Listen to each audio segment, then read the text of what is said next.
Hello guys, welcome back to Sociology classes BA Part 2. Today our topic is social role of values. मूल्यों की सामाजिक भूमिका. Okay. So without wasting much time, we should start this video on this topic. Social role of values. Okay. मानवीय व्यवहारों और सामाजिक संबंधों की प्रकृति का निर्धारण करने में मूल्यों की भूमिका बहुत महत्वपूर्ण होती है. इसी कारण राधा कमल मुखर्जी ने समाज के मूल्यों का संगठन कहकर परिभाषित किया है. मतलब समाज को मूल्यों का संगठन कहकर परिभाषित किया है. वास्तव में मूल्यों की प्रकृति सामूहिक होती है. वास्तव में मूल्यों की प्रकृति कैसी होती है? सामूहिक होती है. ओके. समाज में व्यक्तियों के अधिकांश व्यवहारों और उनके सोचने के ढंगों का निर्धारण संस्कृति की उन विशेषताओं के अनुसार होता है जो पुरानी पीढ़ियों के संचित अनुभवों पर आधारित होती है. मूल्यों के रूप में विकसित होने वाली यही सांस्कृतिक विशेषताएं हमें एक विशेष ढंग से व्यवहार करने और एक दूसरे से संबंध स्थापित करने का निर्देश देती है. ओके.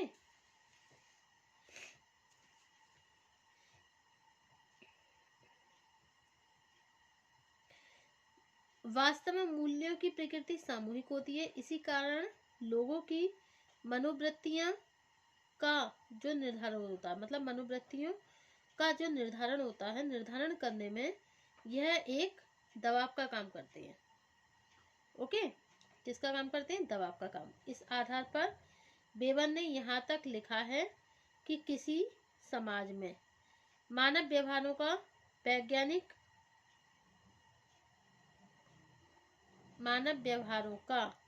वैज्ञानिक विश्लेषण करने के लिए यह जरूरी है कि उस समाज के मूल्यों से संबंधित लक्ष्यों और उन्हें प्राप्त करने के साधनों को समझ लिया जाए. ओके. परेटो का कथन है, अकॉर्डिंग टू परेटो,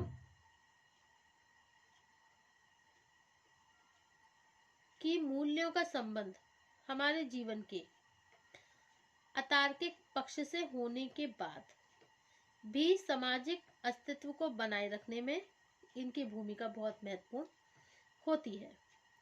सामाजिक जीवन को व्यवस्थित बनाने, मानवीय गुणों में वृद्धि करने और व्यक्ति को अपने कर्तव्यों को पूरा करने की प्रेरणा देने में मूल्यों की भूमिका को निम्नांकित रूप से समझा जा सकता है. ओके. नंबर 1 है इसमें सामाजिक व्यवस्था तथा संतुलन, social order and equilibrium. Okay. Next क्या है हमारा? Social uniformity and unity. Okay. And next humanisation of individual. Okay.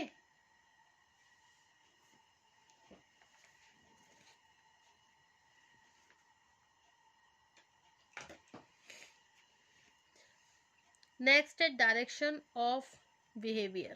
Next cultural stability. And next humanization of individual. And next है helpful in personal adjustment. And next integration of personality. Okay. तो देखिए number 1 क्या है इसमें? सामाजिक व्यवस्था तथा संतुलन, जिसे इंग्लिश में बोलते हैं सोशल ऑर्डर एंड इक्विलिब्रियम, जिससे बोलते हैं हिंदी में सामाजिक व्यवस्था तथा संतुलन. ओके. तो हमारे सामाजिक जीवन का निर्माण देखिए अनेक पक्षों में होता है. इन सभी पक्षों से संबंधित विभिन्न मूल्य ही इन्हें एक दूसरे से बांधे रखते हैं. ओके. नेक्स्ट है सामाजिक एकरूपता तथा एकता। सामाजिक एकरूपता तथा एकता कौन सा है? सोशल यूनिफॉर्मिटी एंड यूनिटी, जिसे हिंदी में बोलेंगे सामाजिक एकरूपता तथा और एकता। मूल्यों का दूसरा महत्वपूर्ण कार्य समाज के विभिन्न समूहों के बीच एकरूपता तथा एकता में वृद्धि करना है। वास्तव में मूल्यों का जो विकास होता है सामूहिक एकमत के आधार पर होता है, इसलिए इन्हें संपूर्ण समाज की मान्यता मिल जाती है। जब प्रत्येक व्यक्ति अपने समाज के मूल्यों के अनुसार व्यवहार करता है तो इससे समाज में एकरूपता को प्रोत्साहन मिलता है। अब नेक्स्ट है व्यक्ति का मानवीकरण। ओके, क्या है? व्यक्ति का मानवीकरण, जिसे इंग्लिश में बोलते हैं ह्यूमनाइजेशन ऑफ इंडिविजुअल, मतलब व्यक्ति का मानवीकरण। ओके,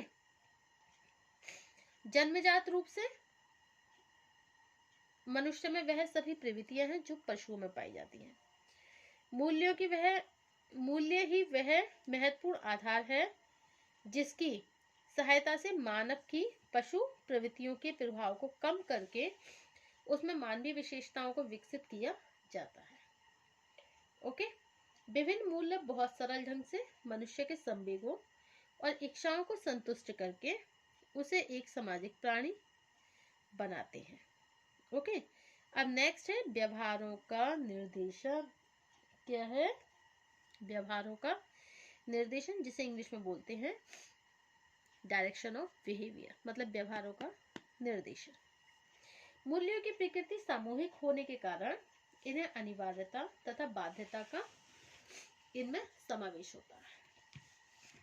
ओके, इसका अभिप्राय यह है कि मूल्य व्यक्ति पर इस बात का दबाव डालते हैं कि वे उन्हीं के अनुसार व्यवहार करें। ठीक है,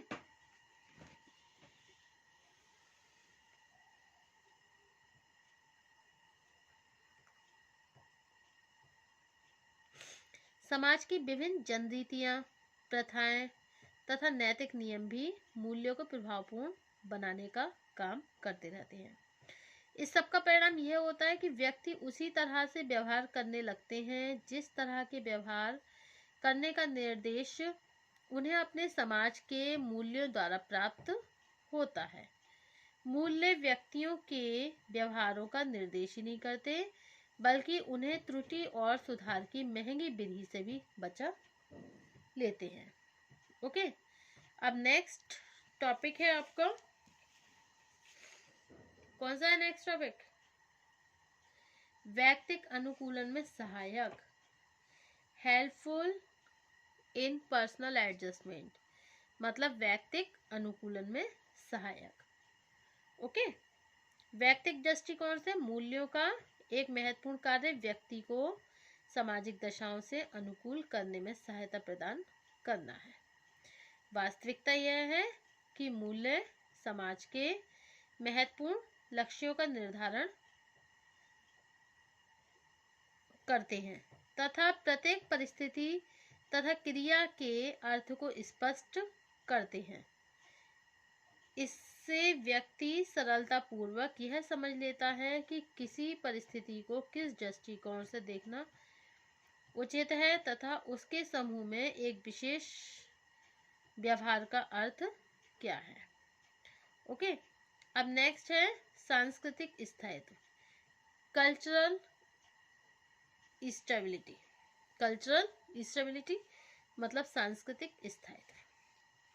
प्रत्येक समाज की संस्कृति के निर्धारण में मूल्यों का विशेष योगदान होता है। मूल्यों के आधार पर ही एक समाज के सदस्य यह सीखते हैं कि एक विशेष व्यवहार का अर्थ क्या है। इसके फलस्वरूप एक समाज के सदस्य न केवल अपने मूल्य में विश्वास रखते हैं बल्कि सीख की प्रक्रिया के द्वारा आगामी पीढ़ियों के लिए इनका संचरण भी किया जाता है। इससे संस्कृति को स्थायित्व मिलता है। ओके, अब नेक्स्ट है व्यक्तित्व का संगठन, integration of personality. Doctor Mukherjee ने स्पष्ट किया है कि व्यक्तित्व के निर्माण तथा संगठन में मूल्यों का बहुत अधिक महत्व है। आपके शब्दों में मूल्य व्यवस्था एक ऐसे धागे की तरह है जो व्यक्तिगत प्रसन्नता, व्यक्तिगत संतुलन तथा सामाजिक और संस्थात्मक अनुकूलन के मोतियों को एक दूसरे के साथ पिरोता है। इसका तात्पर्य है कि एक और विभिन्न मूल्य व्यक्ति को आत्मिक संतुष्टि प्रदान करके उसके व्यक्तित्व को संगठित रखते हैं, तो दूसरी ओर यह व्यक्ति को अपनी सामाजिक दशाओं तथा संस्थाओं से अनुकूलन करने का अवसर देकर उसके व्यक्तित्व को संतुलित बनाते हैं। यही कारण है कि एक समाज की व्यक्तित्व व्यवस्था बहुत बड़ी सीमा तक उसकी मूल्य व्यवस्था के अनुसार ढल जाती है। इस आधार पर राधा कमल मुखर्जी ने यह निष्कर्ष दिया कि प्रत्येक समाज का अस्तित्व उसके मूल्यों पर ही आधारित होता है। कोई समाज यदि अपने अस्तित्व को बनाए रखना चाहता है तो उसके लिए जरूरी है कि वह अपने सदस्यों के लिए सर्वोच्च मूल्यों की पूर्ति नियमित रूप से करता रहे। सामाजिक मूल्य जहां समाज तथा व्यक्तित्व को संगठित बनाने में महत्वपूर्ण भूमिका निभाते हैं, वहीं ये अक्सर सामाजिक संघर्ष की दशा भी उत्पन्न कर देते हैं। ऐसा मुख्यतः तब होता है जब नए और पुराने मूल्यों के बीच असामंजस्य और विरोधी की दशाएं पैदा हो जाती हैं।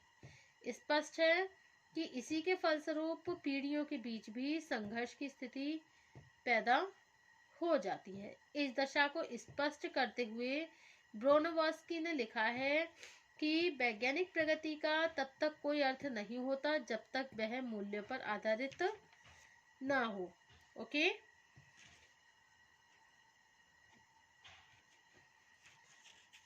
so thank you for watching my YouTube channel. Thank you. And next topic होगा हमारा वर्तमान युग में मूल्यों का संकट, crisis of value in present age. Thank you.